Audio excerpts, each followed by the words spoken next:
Recording. Thank you, that disembodied voice.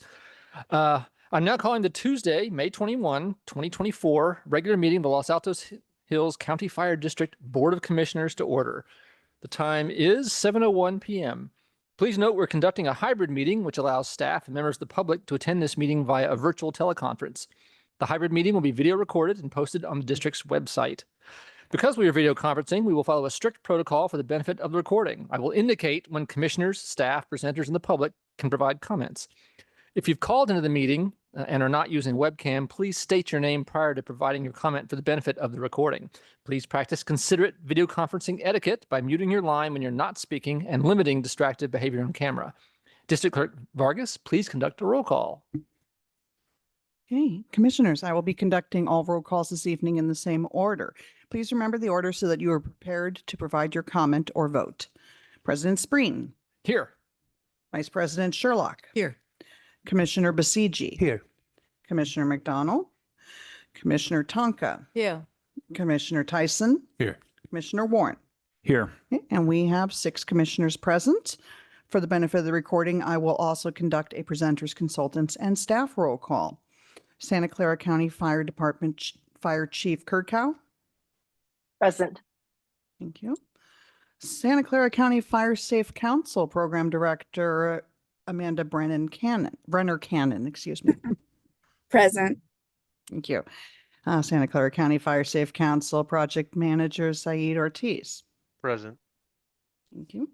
Municipal Resource Group Strategic Planning Consultant Scott is over there. Yeah. Emergency Services Manager Beebe. Present. Okay. Programs Planning and Grants Manager Woods. Present. Technical Analyst / Project Manager Cronin. Present. Okay. General Analyst Georgie. Present. Field Manager Harmon. Here. Technical Data Analyst Martinez. Present. Thank you. Community Outreach Events Coordinator Sakdiva. Present. Thank you. Finance Manager Morreale. Present. General Manager Logan. Present. Deputy County Counsel Forbath. Present. Right, and presenters, consultants, and staff are accounted for. Thank you, Clerk. We will now move on to item 2, Commission President Remarks. And knowing that we have several members of this group who have been in meetings all day, I will not test your patience with any remarks. We will move straight to item 3, which is going to be Emergency Services Manager Beebe introducing the 2024-2025 Teen CERT board members. Good evening, President Spreen, Vice President Sherlock, commissioners, and staff. I am very pleased to announce our 2004-2025 Teen CERT Board. Our past president, Anthony, will be presenting the new Teen CERT Board chairs. Before he does that, I also want to thank him for his leadership over the past 2 years. He came to us a couple years ago, rearing to go, and he jumped right into his role. One of his biggest successes is making very large strides with the Los Altos High staff in planning and coordinating an internal Teen CERT ERT team to assist the staff with drills and disaster preparation. He's also done a great job maintaining engagement and recruitment efforts.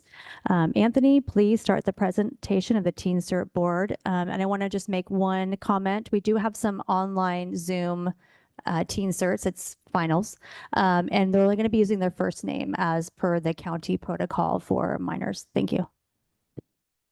You have the chart.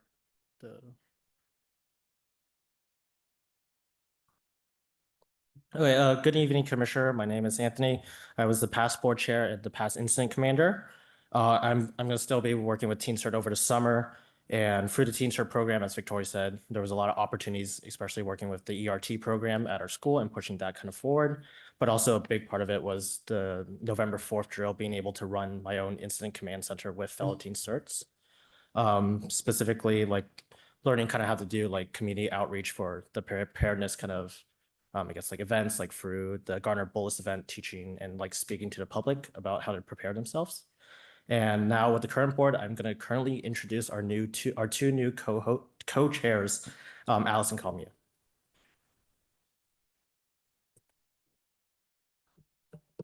Good evening. My name is Kamya. Good evening. My name is Alice. We're the co-chairs of Teen Cert. Yes. We're the current co-chairs of Teen Cert. And one thing that I've learned through Teen Cert is how to use like medical procedures in order to save someone's life. Yeah, on the same topic, one thing that I've learned is especially the importance of emergency precautions, especially to teach my own family. Okay. Thank you. Good evening. My name is Joanne, and I am the operations lead and the president of the Teen Cert Club at Los Altos High School. Something I've learned from my time in Teen Cert is how important it is to be prepared in the event of an emergency. Good evening. My name is Audrey. I'm the co-secretary / webmaster and the BSA liaison. I've learned a lot from the Teen Cert program, like proper search and rescue after disaster, as well as disaster preparedness. Hi, my name is Sia, and I'm Teen Cert's secretary and webmaster. We are Jean for Cupertino High School. Being part of Teen Cert has given me an opportunity to learn and practice emergency responses. Good evening, commissioners. I'm Kevin. I'm the exiting public information officer and photographer. I will still be assisting our new PIO until I go off to college. Something that I've appreciated in Teen Cert is that I've been able to do outreach and communicate with people, with other programs outside of Teen Cert, such as community members in Africa or at the safety dinner here just a few weeks ago to talk about what we do. And with that, I'll introduce our new PIO, Maggie. Good evening. I'm the incoming PIO, Maggie, and something I've learned from being in Teen Cert is how important it is to keep the community safe. And I found it really valuable that I'm able to teach these skills to my family as well.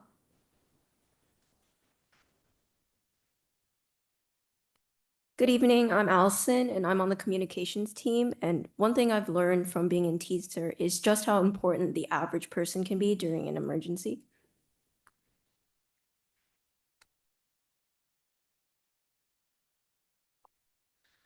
Good evening. My name is Vihan, and I'm the emergency communications officer for Teen Cert.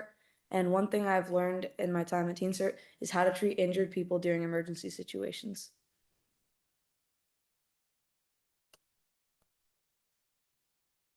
Good evening. My name is Avish. I work in emergency communications with Vihan, and I'm also the liaison to St. Francis High School for Teen Cert.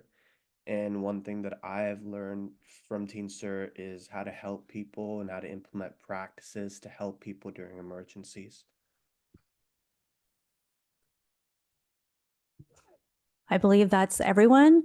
Thank you again to the Teen Cert Board for their continued support of the program. They work really hard year round to make sure that this program stays up and running.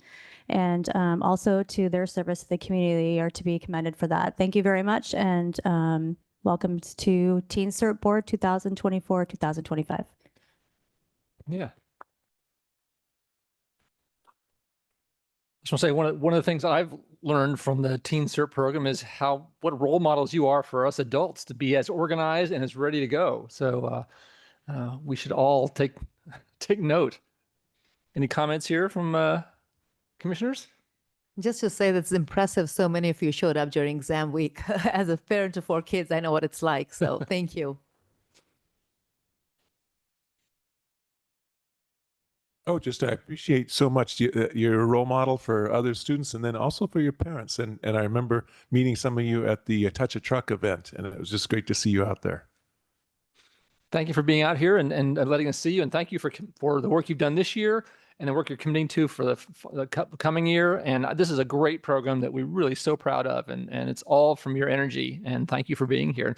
And thank you for coming out on, a school night to let us see you and really celebrate the program. So thank you very much. And best of luck to you who are heading out, those who've graduated from the program. Exactly. Yeah. Thank you very much. We'll move on to the next item. So appreciate your being here. All right. Moving on to item 4. Public comment. Persons wishing to address the commission on any subject not on the agenda may do so now. Please note, however, the commission is not able to undertake extended discussion or action tonight on items not on the agenda. Items may be referred to staff for appropriate action, which may include placement on the next available agenda. District policies limit public testimony to 3 minutes per speaker unless the number of speakers requires the commission president to impose shorter time limits. Do we have any public comment on items not on the agenda? I do not see any. And seeing none here in the venue, we will move on to item 5. For agenda amendments and changes, are there any comments from staff on any of these items? Not seeing any. Would any commissioners like to make changes to the order of the agenda? Seeing none. Let's see. In that case, the agenda, this is open for discussion. Any discussion from the commission on the consent calendar? Seeing none. Any public comment on items on the consent calendar? I don't see any. In that case, let's see. We will now entertain a motion. Will the commissioner making the motion and the commissioner seconding the motion please state your names for the benefit of the recording? Warren moves to adopt the consent calendar as posted. Tyson seconds. Any discussion? Any public comments? None. Seeing none, let's take a roll call. Okay. President Spreen, Yes. Vice President Sherlock, Yes. Commissioner Basiji, Yes. Commissioner Tonka, Yes. Commissioner Tyson, Yes. Commissioner Warren. Yes. And the motion passes 6-0 with 1 absent.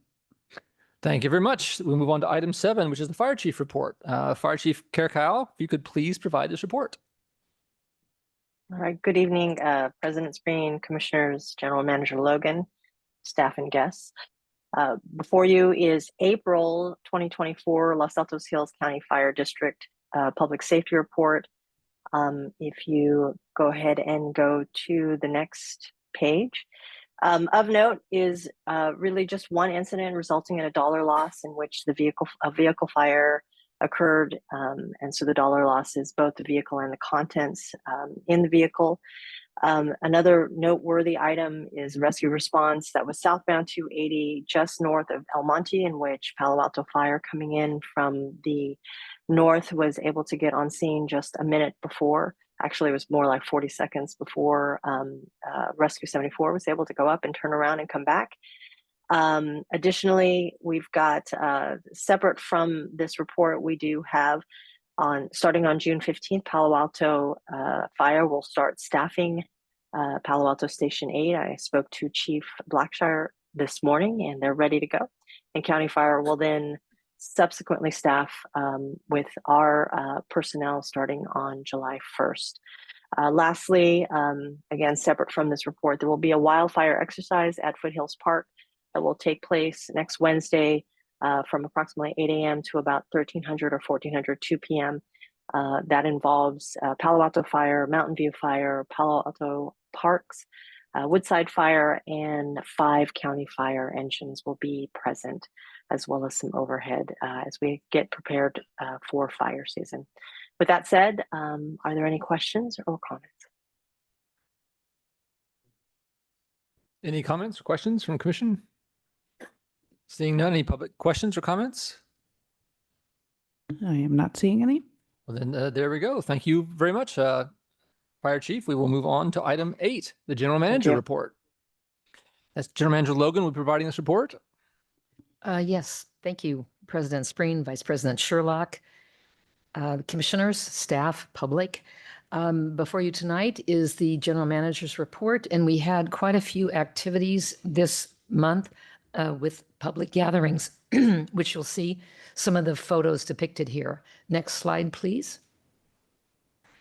The first event was the State of the Cities, which included Los Altos Hills and City of Los Altos, and very well attended, many dignitaries there, and very fortunate that the district hosted a table, and you'll see the staff there.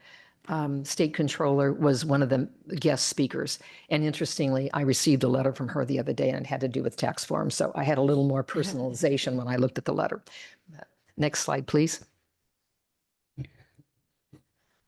The Santa Clara County Leadership Academy kickoff was this month, and I just want to commend Victoria Beebe as being one of the applicants and accepted to participate in the academy. It's very rigorous. It meets once a month for the whole day, and it goes through the first month, January of 25. So Victoria, thank you for accepting that opportunity, and it's just a wonderful way that we can provide professional development to our employees, and I appreciate that Victoria is going to do that. The California homeowners insurance crisis was a town hall meeting in the city of Hillsborough. And you'll see that staff attended that. You'll see the panel, very enlightened panel, Assemblywoman Pappen and State Senator Josh Becker. The woman on the far right is from the Insurance Commissioner's Office. And then the gentleman, Joel Locker, is from an independent agency, and he also was at our May 4th event. And there's been a lot of questions from our residents and from commissioners on just the whole state of insurance. And I think what I'd like to do is come back to the commission probably next month or the following if we have time, just with some summary of what is occurring from our perspective on the insurance front and all the kinds of things that the district is doing that I think really is responsive to that. And the staff at the district has been working since 2020 with Commissioner Lara at the state level to have recognition for our residents who do property and home hardening and all the various things that are really espoused in Firewise communities. So I think it would be helpful to have a list of those, and we're publishing those through the Los Altos Town Weekly that comes out every week, and just trying to inform the community as best we can. So if that sounds good to the commission, that will be on the horizon. I see some heads nodding. So I received some questions from the commissioners today, so thank you for bringing those questions up. And let's see, next slide, please.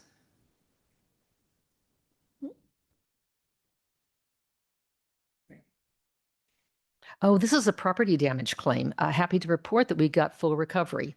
And as you can see, a hydrant's pretty expensive to replace nowadays. And that was a pretty simple hit, strike, and put it back on top, but it was still $18,480. So full recovery from the insurance company. And next slide.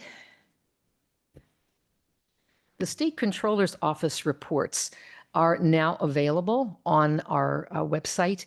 And that would be, if you go across the banner to governance and down to finance, it's the very last two bars. And actually, it's very interesting information. If you want to see how the district compares with other districts throughout the state, as far as employees, the costs and the budgets, it's all there. This is now 2022, 2023 should be uploaded, I think, anytime, because we've submitted our information to the State Controller's Office. So that's just a really excellent site for transparency, and would recommend it to you highly. And I believe that's the end of that report. And then we'll go on to the next addendum report for the general manager. And this was put together. Thank you, Corey, for working with me last night to get this put together for us. This was a reception of Service Academy's nominees.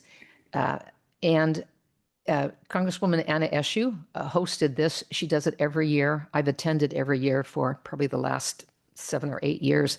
It's always very impressive. But what I really want the message to be to the commission tonight is this is about life saving. And Congresswoman Eshoo sponsored the 129th Air Wing, which is a research and rescue air wing, to save lives. And so this was real recognition, since this is her last series of months in office now, for her to demonstrate the importance of the 129th Air Wing.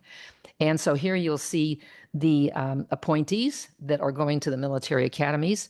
And then luckily I was able to get a photo op with Congresswoman Eshoo, who I've known for probably 20 or 30 years. So it's hard for me to say goodbye to old friends who've been in service. Next slide, please. This was the program. And the next slide. And here we have NASA Fire Department, and that is a very important component out at Moffett Field that secures the fire issues out in that area. And then you'll see one of the craft. We were out on the tarmac yesterday afternoon where some of the ceremony took place. And then also attending, there were probably, I would say, 50 members from public agencies there, a couple hundred people in all. And there you'll see Council Member Linda Swan and Council Member Sally Meadows from City of Los Altos. Next slide. And here's the color guard. And the next slide. And then this is the search and rescue helicopter. The photo over on the right is the interior of that helicopter. Just 2 weeks ago, it's went out to sea, picked up a gentleman who was having a severe heart attack, got him to emergency service, and his life was saved. And this helicopter was dedicated and named the Honorable Anna. And so there she is with the various contingencies. And I'd also like just to give a shout out to Chief Kirkow, who was also at the ceremony yesterday. And I'm sure she was probably recruiting from everyone that she saw there to be firefighters. So we had a little laugh about that. Anyway, that was our ceremony. Very impressive yesterday, and just goes to show how we all, and Anna Eshe really said this yesterday, how we all as a community are here to protect lives and safety. And she mentioned the CZU fire and how CAL FIRE, there were a number of people there from CAL FIRE, how they pitched in during that crisis time a few years ago when CZU fire was coming at us and all the life-saving events that went on. So end of my general manager report. Thank you for viewing those slides with me. Thank you very much, General Manager. Any questions or comments from the commission on any of those slides? Seeing none, any comments from the public on that? Yes, we have a comment from Alan Epstein. Great, let's have him. Thank you very much. General Manager Logan, I wonder if you could comment on the delays that have occurred in the matrix study for the fire departments in Santa Clara County. I understand the study has been delayed again. I wonder if you have any information as to the cause of the delay and when it might be completed. Thank you. Yeah, just for general comment, thank you for the question. I don't have any information, but I will be at the county on Friday, and that will be a question that I can ask. So thank you for raising the question. The matrix study was done in parallel by the county with the LAHCFD study. The LAHCFD study, as you recall, was on countywide services. It was 777 pages, and it may be that that was very comprehensive, and it could be that that will be the study. I don't know. I don't have any information. I'm just viewing what I know from the LAHCFD study. But I will ask the question when I'm at the county on Friday. Thank you. Great. Thank you. Good question. Okay. I have no more questions. We will move on to, let's see, item 9, which is the budget update. And Finance Manager Moriali will be providing support for us. Yes, thank you, President Spreen, Vice President Sherlock, and members of the Commission. As you know, the Commission approved the final draft of the budget in February. It was issued by staff to the Office of Budget and Administration and Analysis on February 21st. And in between now and then, Corey, myself, and General Manager Logan have been working with the Office of Budget and Administration in making sure that all that information was properly received and recorded. And we've moved, the county issued their recommended budget on May 1st. And we just attended the first workshops, which were held the week of May 13th and May 15th. And we were part of the May 15th agenda at the workshops. And next slide, please.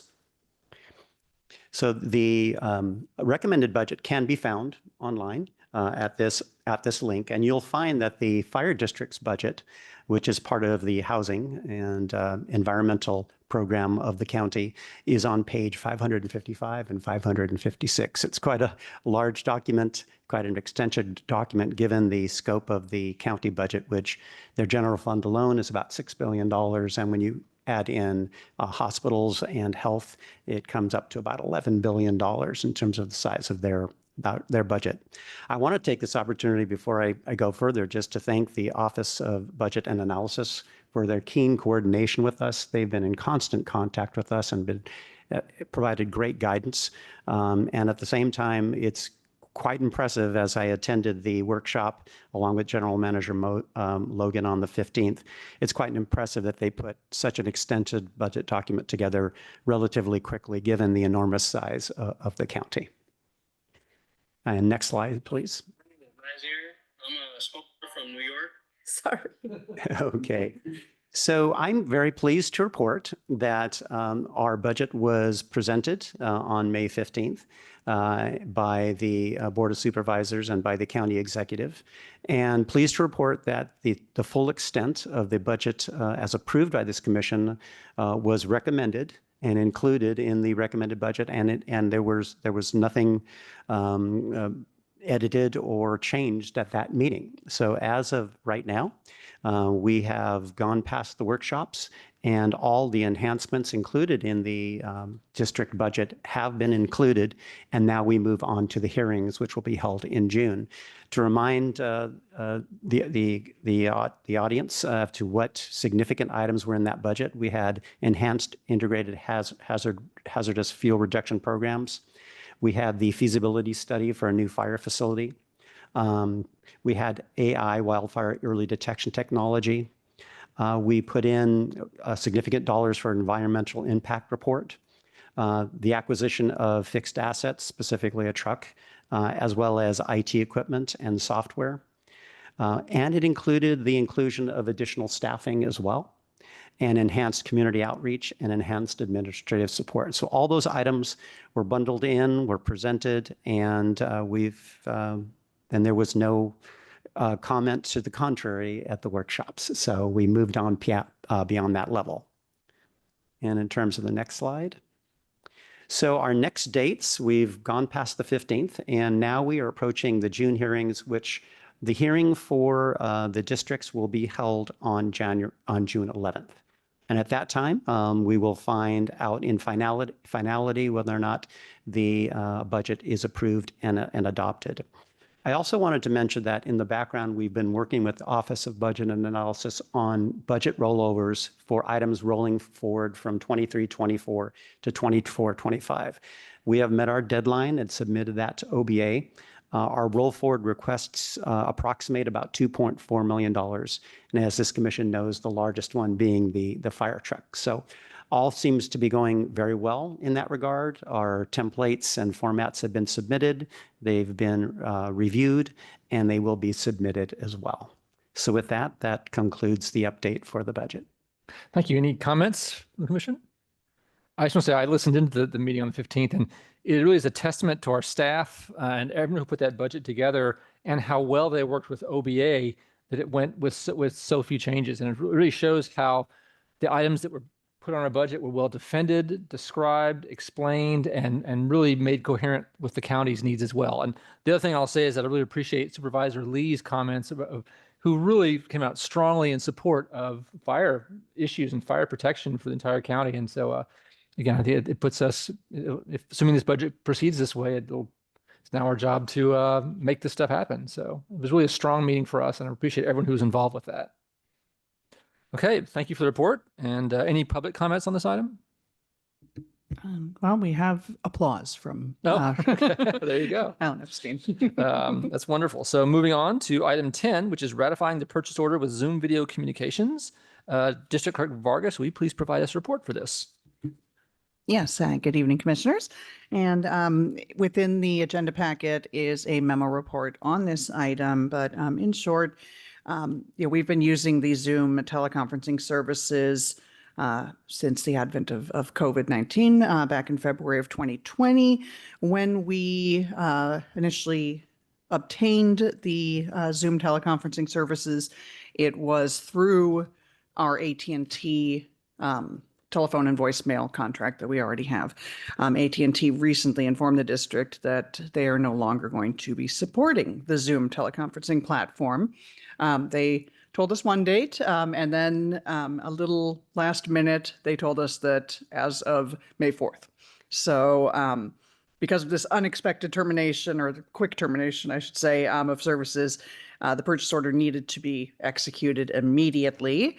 And accordingly, staff are now seeking ratification of the purchase order from the Board of Commissioners. Just as a note, the district's IT consultants, Eaton and Associates, did assist staff with the migration, and they will act as account administrator. And so staff recommends ratification of. Great. Thank you very much. Sorry. Any questions from the commission on this item? Not expecting it. Great, thank you. I'd entertain a motion to ratify the purchase order for the Zoom video communications for video conferencing services. CG moves to approve. Sherlock seconds. Great, thank you. The item's open for discussion. Any more discussion on this, on that motion? Seeing none. Any public comment on this item? All right, see none. Great, thank you. In that case, let's now take a roll call. All right. President Spreen. Yes. Excuse me, Vice President Sherlock. Yes. Commissioner Basiji. Yes. Commissioner Tonka. Yes. Commissioner Tyson. Yes. Commissioner Warren. Yes. And the motion passes 6-0 with one absent. Thank you. Moving on to item 11A, reports on emergency services, projects, programs, and events. And this will be Emergency Services Manager Beebe providing this report. Good evening again. This past month has been busy with emergency preparedness event front. On April 27th, we had, next slide, please, Corey. I'm moving right through. Our event we had in April was our defensible space presentation with the CERR Manager Gluen. We had good attendance. We also brought out our defensible space model. As you can see the picture there. The public was really excited to see it. We only demoed it here actually at the commission meeting, but it was very relevant to what we were talking about in the outreach presentation. And they really liked the different abilities to move around the model and to really see visually how to create that defensible space. So it was quite a hit. And thank you to Manager Gluen for that great presentation. We had about 15 attendees, which is not bad for a Saturday. I went to 2 conferences this past. Is my thing sounding weird? Because it sounds weird to me. Am I cutting out? All right. Awesome. Sorry about that. I was able to attend 2 important conferences in the beginning of May. They're the ones I'd like to go to every year, if not every couple years, just to stay in the research areas and understand what's going on in the world of emergency management. So the first one I went to was the CISA conference, which is the California Emergency Services Association. This conference is an important networking with fellow California emergency managers. At this particular conference, I was able to attend an emergency management class, which highlighted a lot of the initiatives, laws, and ways that you can participate in emergency management in California. It came with a really great resource manual that I was able to share with my fellow CERT program managers in the county. So I was really happy to be part of that. I also attended a really great case study on active shooter and EOC management of active shooter event. We don't get to get those very often. We do trainings on them to our volunteers and sometimes our community, but we don't get to be involved in sort of the management side of that. So it was very interesting. I also was able to connect and speak with the Genesis Protect group, who is formerly Zone Haven, and asked them if they could come and present to our EPRC, Emergency Preparedness and Response Committee in the town, whose goal for mass notification was accepted by the town council as one of the work plans for the upcoming year. So I asked them to come and talk about their mass notification. They not only have their platform that does notifications, but they also make physical units that a lot of the emergency management teams here in Santa Clara County use as well. So really excited to be able to potentially have them come and do a demo and speak on that. The next conference I went to was the CAPIO conference. It's the California Association of Public Information Officers. I also attended a really great management. They kind of went over more of active shooter and EOC roles and also some other incidents that they've had and how the communication side of events work, which is pretty intricate and really concentrating on giving out really good information to the public and how to do that effectively and efficiently. Also, I think General Manager Logan talked about my Leadership Academy. So my project team has been assigned Rebuilding Trust in Government. And so I was able to take a really great breakout session on the 5 steps to good decision making in regards to government and town councils, and also how to make the communications within the decisions to be really relevant to what the council's decision-making process is. I also was able to meet with several different companies who specialize in accessibility, both websites and also with graphic design and marketing, which is actually pretty cool to be able to have quite a network of potential people we can go to when we do a lot of accessibility changes in some of our marketing. So very happy to have that connection too. Next slide, please. And to round it out, we had our CERT event, Pathways Run, May 11th. I'm so sorry I was not out there. I don't have the George Tyson top of the hill. I made it through picture to show you guys. I am so sorry. I feel horrible. But I can report there was no incidents, which is always good to report after a large event. We had 15 CERT hams and teen certs. We had a handful of teen certs come and participate this year. They did sweep, which made the adult certs very happy. Really taught them about emergency communications. They were able to listen in to what was going on the radio with the emergency communications ham team. So very, very good to have everybody out there, and they did an excellent job. That is the end of my report for tonight. Thank you. Thank you so much. Any questions or comments from the, Jim? One question. These conferences you attended, which sounds incredibly wonderful, are you able to share the information you learned on all the learning process to other members of the staff? Yes, we're trying to put a lot of files together for, like, for example, my emergency management participation manual I got, and all of the slides from all the presentations we can upload as well. So that's a becoming standard practice for us. Yes. Okay, thank you. Any comments? Any public comments or questions? I don't see any. In that case, moving on to item 11B, reports on community education and risk reduction programs, projects, and events. Yes, and this will be presented by the general manager. We talk about bench strength, and this is a good example of our service areas that the two persons on the bench here, Denise Gluen and Paige Russell, are not available, so the bench strength then falls to the general manager. So I'm the low man on the totem pole, but I'm very pleased to give this report. So we had our May the 4th event, which was Firewise Communities, and we just did a little spin-off, and May the 4th be with you. So with the Star Wars genre, and you'll see that the depiction on the left is one of the social media posts that we used.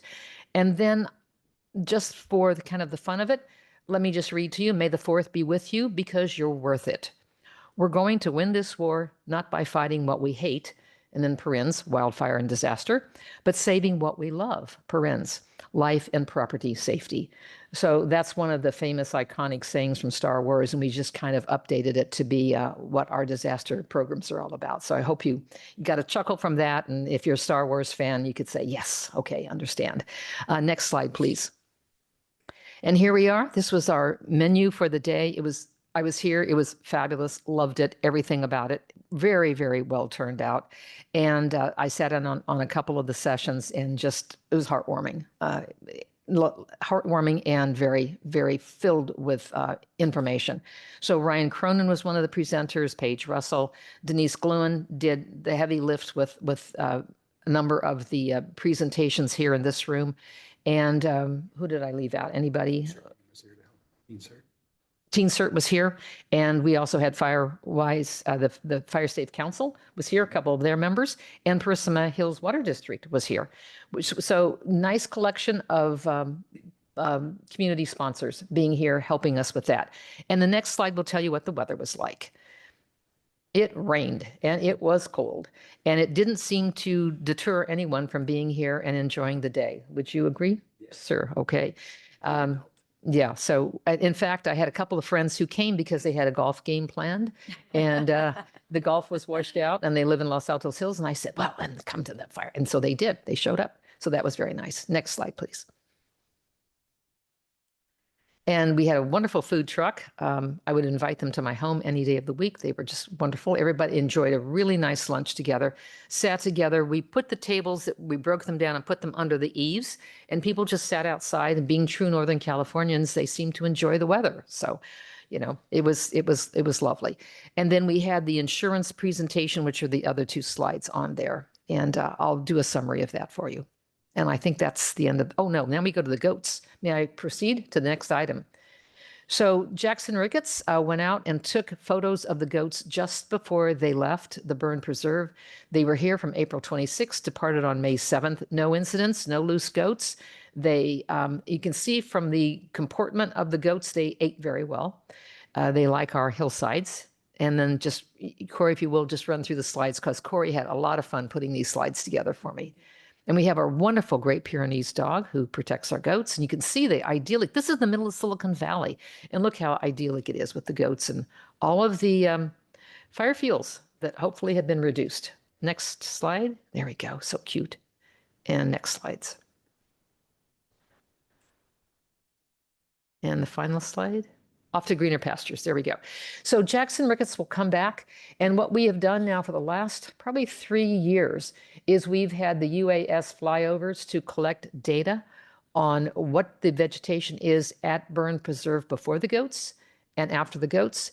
And what we've noticed, but I'll let them reveal that when Jenny and Jackson do the presentation. But we have a lot of data now on how effective the goats are. Rather than just saying, just turn the goats loose and see what they do. Now we have a lot of data that supports what the investment to the community is in bringing in the goats and having this program. Okay, that's the end of my slides and happy to answer any questions. Thank you very much. Any questions, comments? George? Yes, I'm sorry I had to miss the emergency preparedness event because I was working a golf tournament that same rainy day, but it did brighten up later in the day. It was pretty nice. And then I think it fits here. I just want to say, because I didn't see it on your list, I attended Captain Gluhan's presentation to Los Altos Rotary on emergency preparedness on May 2nd, and she just knocked it out of the park. A really engaging, great job. Thank you for saying that. Yes. In fact, a couple of my former residents that I worked with when I was in City of Los Altos also gave me a call or sent me emails saying how much they appreciated what she had to say. They said it was very lively. I'm not real sure what that meant, but I got the impression that no one went to sleep in the presentation. Well, plus she had gifts from Los Altos County, Hills County Fire District, the bags and other things. That doesn't hurt. Excellent. Any other comments here? Nope. Any public comments or on that report? No, I do not see any. Thank you. Thank you, General Manager Logan, for providing that report. And we'll move on to item 11C, reports on programs, planning, and grants. And this will be programs, planning, and grants Manager Woods providing this report.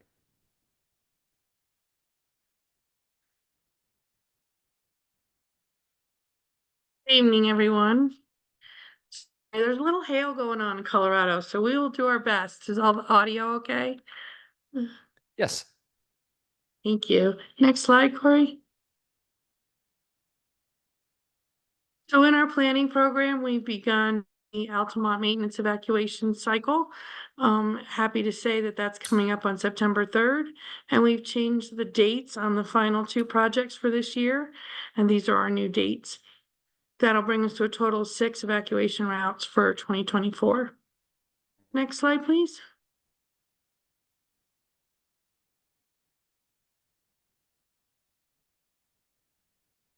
We'd just like to call briefly to your attention, this was in the consent calendar for the Fire Safe Council 5th Amendment, but we felt it was an important program that's been added. That we now are offering a special needs assistance program to residents within the district that are either unable to clear their defensible space due to physical disabilities or income restrictions. This is going to help our residents comply with the county weed abatement ordinances, and it will be completely administered by Fire Safe Council. So these details are in the Amendment 5 documents, but we just wanted to call out that we'll be expanding services to help folks who aren't able to take care of their defensible space completely on their own.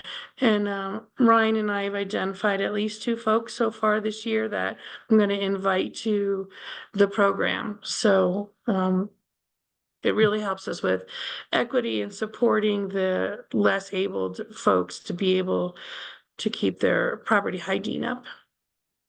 Next slide, please.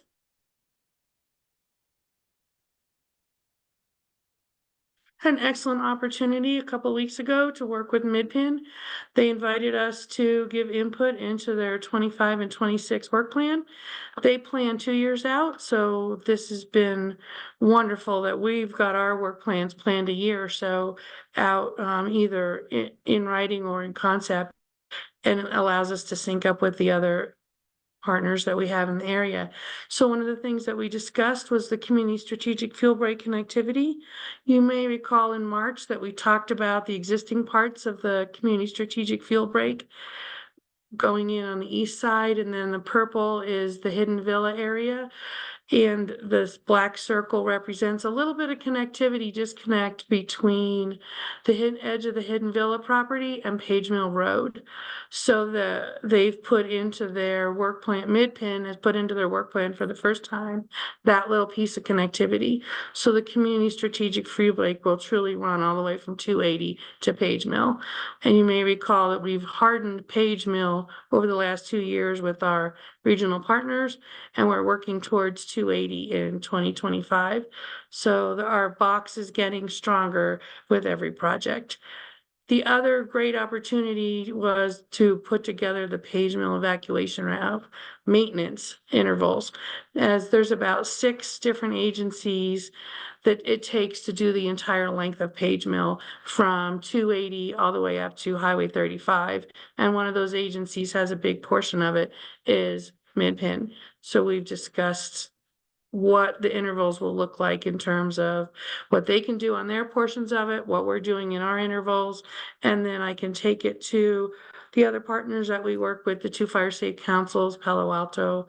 So this is a really exciting new level of regional coordination. We're coordinating work plans now up to 24 months in advance.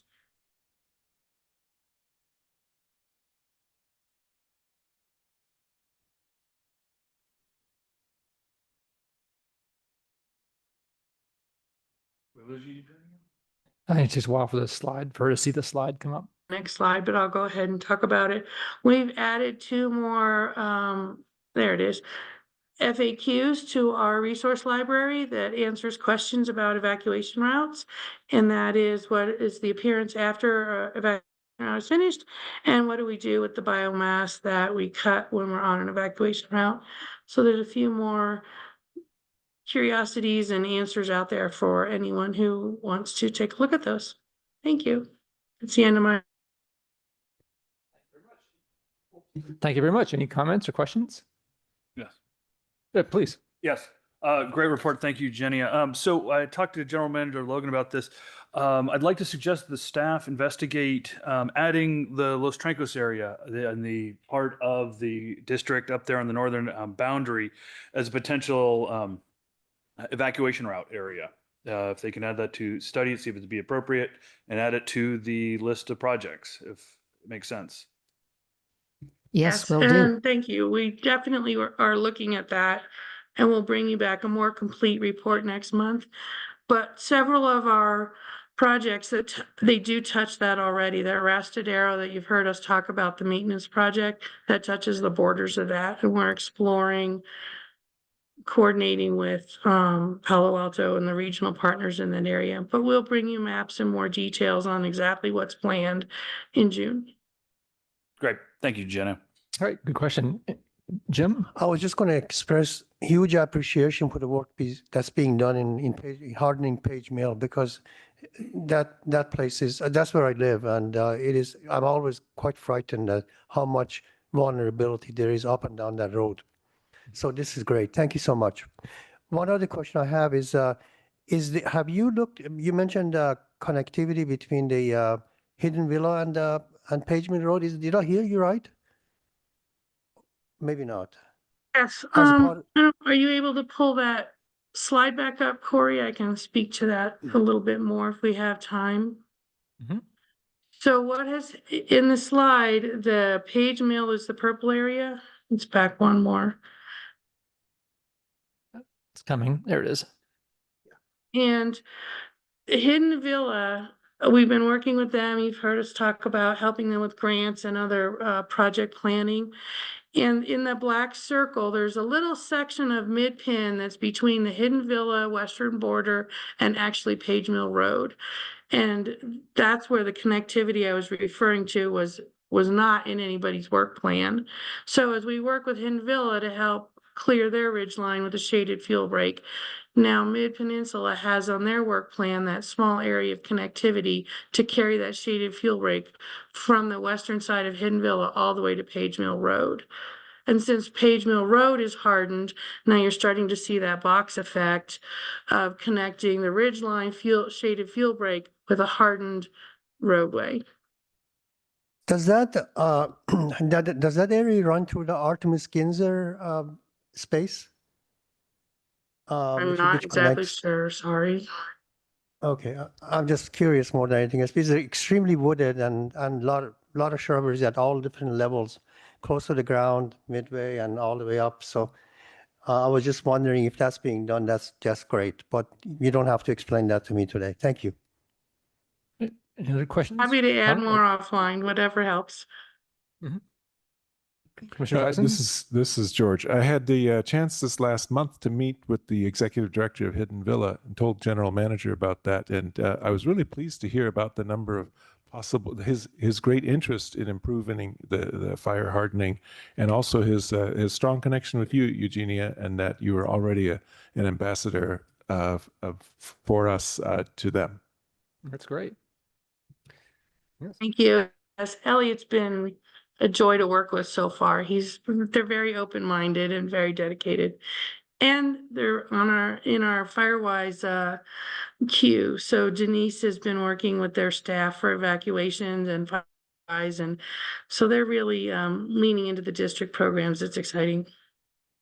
But just another measure of how far we've come as an organization, this level of coordination with Mid-Penn and with Hidden Villa really yielding results. So, this outreach and this work with them is really significant compared to where we were years ago. Any public comments on this presentation? Well, there was a hand raised, but now I'm not seeing a hand raised, so perhaps the question was answered. So I'm going with no. Okay, great. Well, in that case, having no more, we'll move on to item 11D, which is reports on the integrated hazardous fuel reduction field operations.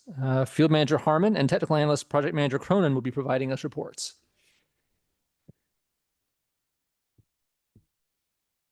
Good evening, President Spreen, Vice President Sherlock, Commissioners. Another evacuation route has been completed. And I don't want to sound like a broken record. So this one is a small project, but it's a very important milestone. You've seen our map before. We talked about the 3 on-ramps with I-280 and how we've hardened those projects to get to the ramps. And then we talked about Mora Drive, and we got access to the overpass. And then we started addressing the underpasses. And we have completed all 4 of them with this project. So that's the important piece of this. Due up for maintenance then, coming up is going to be, you heard, is Arrastradero. So we'll be getting back on that in October. We did that in 2022. Rebleta Road, Elena Road, which wasn't part of the Elena project. It was actually part of the Black Mountain project. And then La Barranca was part of my Elena Road project. So we've gotten all of those. Those underpasses are really key because they are a choke point. You know, the road gets narrow and people will tend to slow down there. It's important that we clear all the brush away from there because if there's a large fire going through, that's an area of extensive heat. That brush also reaches up to the freeway there.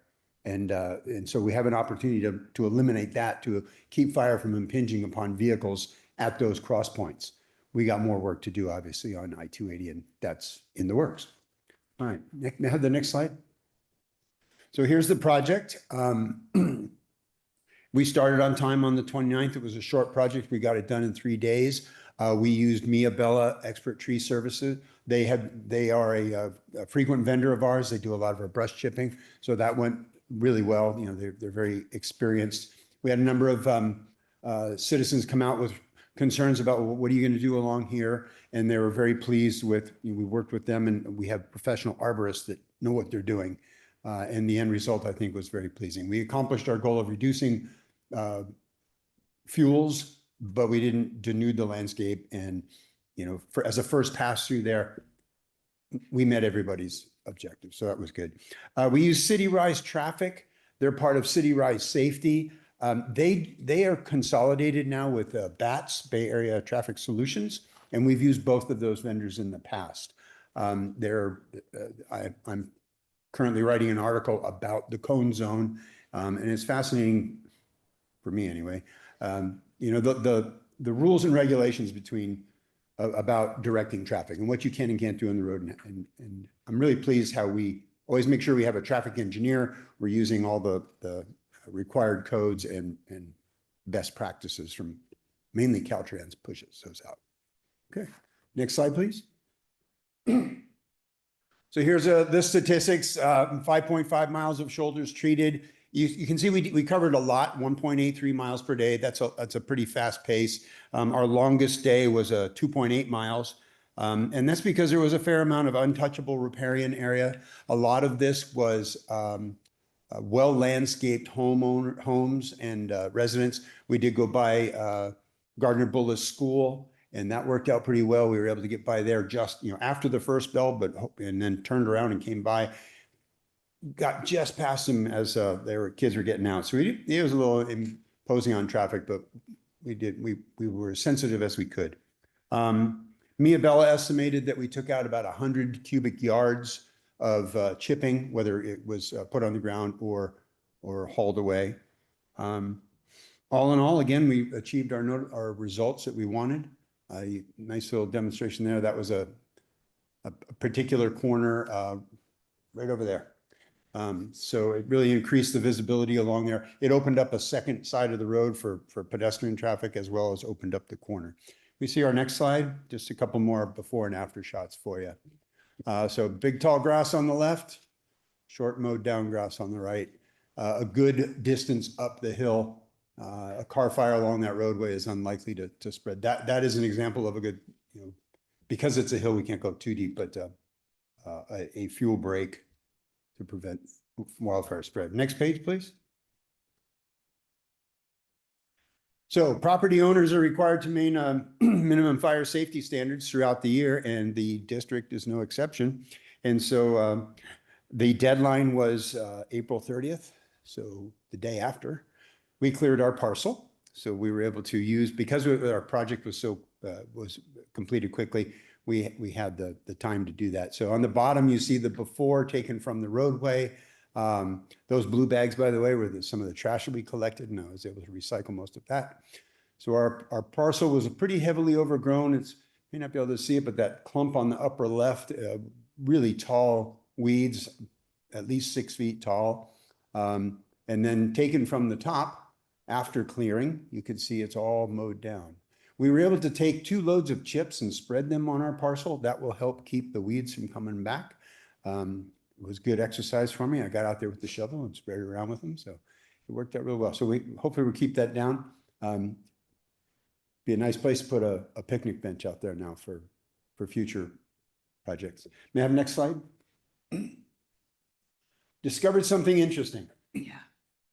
How sharp are your eyes? Look on the left-hand side. There's a drain up at the top of Horseshoe, and it is collecting debris and litter. And right next to it is tall grass that is continuous fuel down to those trees. And when you get a little closer, if you look on the far right picture, there's that little pervasive cigarette butt ready to ignite those leaves. So fortunately, it did not happen. Next slide. So with proper care and maintenance, we have cleared that up. You can see the grass is now mowed down.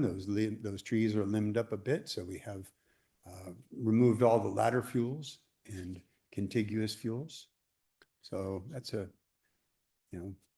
there was a potential disaster right there. And that's how it looks now, so that it won't happen again. And with that, that's the end of my report. Any questions? Thank you very much, by the way. I never get tired of these reports, by the way. I love seeing what gets done. Any other questions or comments on this? Oh, Jim? I just wanted to shout out that appreciation. I saw Captain Cronin over there with his dog doing the work. This was great. Thank you. She enjoyed the trip too. Right. Thank you. Thank you. Hello and good afternoon, everyone. All right, so now that we just got an update on our last project, I'll fill you up to speed on the next one. La Paloma is currently on track to begin on the scheduled date of June 3rd, which is 2 weeks from yesterday. So very soon we'll be back out there, back at it. The community outreach is still underway. All the documentation has been mailed out, and we have 2 completed ROE forms that have been returned to us so far. So if any of you members of the public would like to participate, please fill out your forms and get back to us. I'll actually be on site tomorrow for a door knocking opportunity to see if we can obtain some more ROEs along with the Fire Safe Council project manager, Zaid. I actually have an appointment with one of the residents who wishes to speak to me about the treatment on her property. Hopefully, we can satisfy her and she'll give us permission to do the work.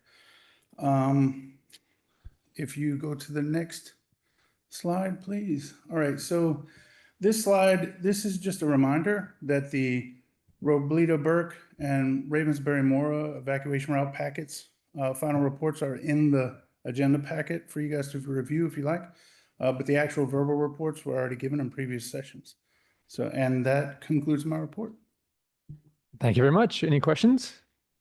Looking forward to the upcoming one. These things are coming fast and furious. So really appreciate the pace we've been able to Again, develop. I just like to mention those reports are extremely detailed and they're very point by point, worth reading really. So Excellent. Excellent. Thank you. Okay. In that case, thank you, both of you. Let's see, any public comment on those items, on that item? No, I do not see any. Great. In that case, we'll move on to item 12. We're going to be receiving an informational report on district provided benefits for employees and to provide direction to staff. Strategic planning consultant Scott will be providing this report. Thank you. Good evening, commissioners and everybody. Marcy Scott, consultant for the district. And yes, this is a little change in topic than typical. And it is information only, but we welcome any comments and questions you may have to inform our future actions. So why is this before you tonight? The district staff is the main component in the equation that produces the output of the district. And strategic plan goal number 4, sustainability, speaks to the importance of setting compensation that supports staffing and retention. These projects are growing in scope and complexity, and staff is critical to delivery of these projects. Also, funds are budgeted in the current fiscal year 23-24 budget, and the same funding is allocated for the future and proposed fiscal year 24-25 budget. So there are resources for this benefits plan. We have been working on this benefits plan for a number of months. Next slide, please. We have looked at data. We've talked to regional partners. We've surveyed staff and had some discussions with staff, and we have had and continue to talk with brokers, and that is brokers plural. We've been engaged with 3 different brokers. We're just looking at as thoroughly as possible as we can at options. We're a small entity, and so sometimes that is a little bit harder. But with that said, next slide, please. These are the main components of the proposed benefits program for the district. And again, currently, the district does not offer any health benefits, and that is quite a sizable gap when we're looking at hiring and retention. So the first button is for medical. In the US, people typically get medical coverage through their employer. And so right now, the staff have obtained coverage individually. Some have coverage through retiree medical benefits, and those folks likely will not participate in any plan that would be offered by the district, because once you leave those plans, you don't get back in. So that then makes our group even smaller. And so with all of the work that's been done to date, we've come to the recommendation that we should offer a medical benefits stipend. And that would be a cash stipend given to each employee that they would use to help pay for their own individual premiums, their own healthcare costs. And that would be on their regular check and would be a taxable income. But it would also give them flexibility so that they can choose the plan that they want to be in, whether that's through some other prior employer or not. And then the next button, the next 2 buttons, Delta and Dental and Vision, are similar. And in our research, we have found some plans that the employer may offer that would be made available to all employees and their dependents. And they're fairly reasonable, and so the district could cover those costs. And then the next item is a deferred compensation plan. And that would be a tool where employees on a voluntary basis can decide to set aside money on a pre-tax basis to save for retirement. And the district would like to incentivize that and thereby match employee contributions dollar for dollar up to a cap of 3% of annual salary. And so that would be through a vendor. The vendor we've looked at is the second largest retirement plan provider in the US, and they would be the fiduciary.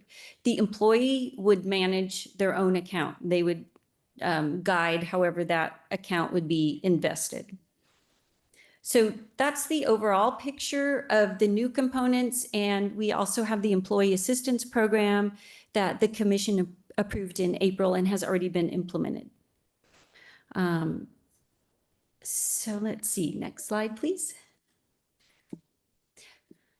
So with this, just background information, the plan would be next month on June 18th to return to commission with a detailed proposal and numbers, and again, within the allocated budget that has already been approved, present that to council, to commission for approval.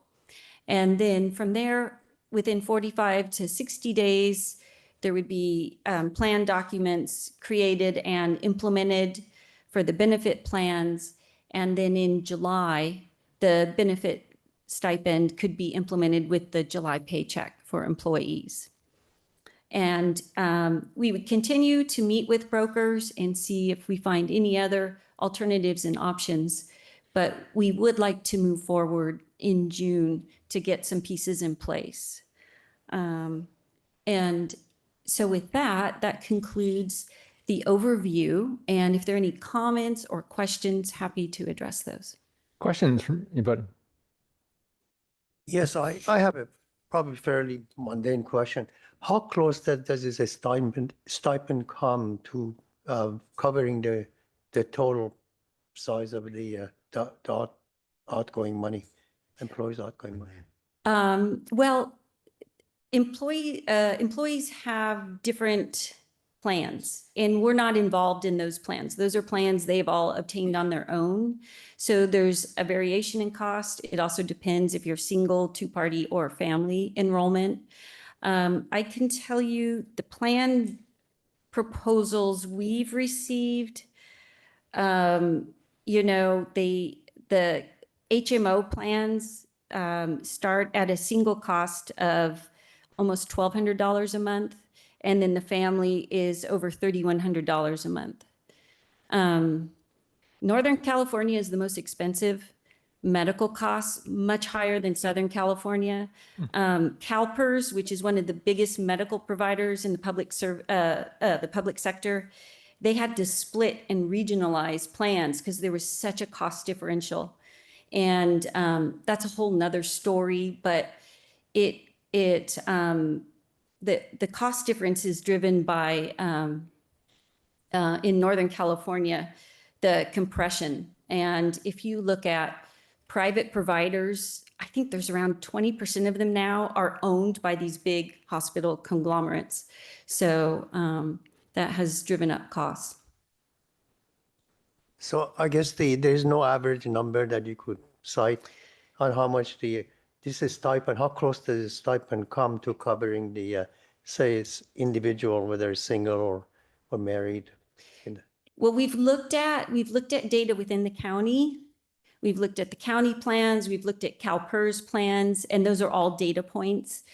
And we'll bring forward some numbers next month for you to see. Yeah, it's hard to pinpoint something because there's so much variation in the plan. So that data will be presented next month. Yeah, we'll Thank have you. some data That's for all I you. need. Thank you. Other questions? And one question is, I know we're a small group, and are there any, I think you looked into this perhaps, are there any insurance groups that we can join in on as a small, you know, like little lifeboats joining up Yes. together to be able to offer a plan to those who don't have any other existing plans. Yes, these pools are an excellent option, and there is one insurance pool that is our primary contact for the dental and vision plan. The medical plans are good. They're pretty pricey, though. I see. Okay. Okay. Any questions? I mean, really, the goal here is to provide any sort of direction to them because they're going to spend time doing more details for next month. Are they on the right path? Is this, do we object to it? Or is it something we want to really make sure they emphasize? What direction can we offer? Are we happy with I mean, we've been talking about benefits for a long time as a way to make sure that we can really hire on a peer basis with other organizations. Also, morally, it's the right thing to do. So I think we should do it. Exactly. Okay. I mean, my question is that, what does the staff think? I mean, is this the right direction for the staff? Yeah, we've had some conversations. The staff is very interested in this topic. And I think the medical coverage is the hardest one to solve. And that's how we came to, let's provide a cash benefit, and that will help relieve people who are paying the premium out of their own pockets. And then the dental and vision are supplemental plans that can help provide coverage to the employees and their families. And we certainly are open to adding other components in the future if there are other things that employees want, but we'd really like to get these basic components in place. It seems like a practical solution. I'm supporting it. Right. I said it may iterate, but I'm really happy to get a stake in the ground and really provide that because we've talked about it for a while. And I think it's another step in us really being the organization we want to be and being a persistent organization. So I'm in full support, and I see a lot of nodding heads and thumbs up. So Great. So we'll work on the documentation. County Council has been very helpful for us. And so we'll continue to work with them in preparation for June. Great. Thank you very much. Is there any public comment on this item? Yes, we have a comment from Alan Epstein. Okay. Alan, you've got the floor. Thank you. It's always difficult to talk about benefits because someone may misinterpret the comment to imply you don't appreciate the employee. That's clearly not the case. I think the employees are doing an excellent job. I think, however, particularly considering you're looking at it as a cash stipend, that this is really a gift. And the magnitude of the gift is quite significant. The document shows the budgeted expense at $441,000, which is on the neighborhood of $30,000 an employee. And all of the employees made the decision to join the organization based upon the remuneration that was offered to them with the understanding that they were going to have to provide for their own benefits. So if you turn around and just say, well, we're going to add $30,000 of benefits to your compensation, that literally is just a gift. Now, if you want to reduce their compensation for the fact that you're now going to provide additional benefits, that would not be very well received. So my suggestion is that if you wish to provide these benefits, that maybe you don't provide an annual increase in the next year, and in place of that annual increase, you put in place this benefit provision. I will tell you that this organization has had no turnover that I'm aware of, as compared to Los Altos Hills, which had a 60% turnover in the last year and offers all the government benefits that that typical government organizations offer. I'll also say that this organization has had no difficulty recruiting anybody, whereas the town has many open positions that have been open for months. So benefits are not the only definition of retention and recruitment. So I know this organization has lots of money, and $441,000 additional may not be significant to the organization, but I do think the appearance of it in my opinion, the cost should be taken into consideration. And once again, I don't mean to offend any employee. I appreciate all that they're doing. I'm just looking at the economic circumstances of the situation. Thank you.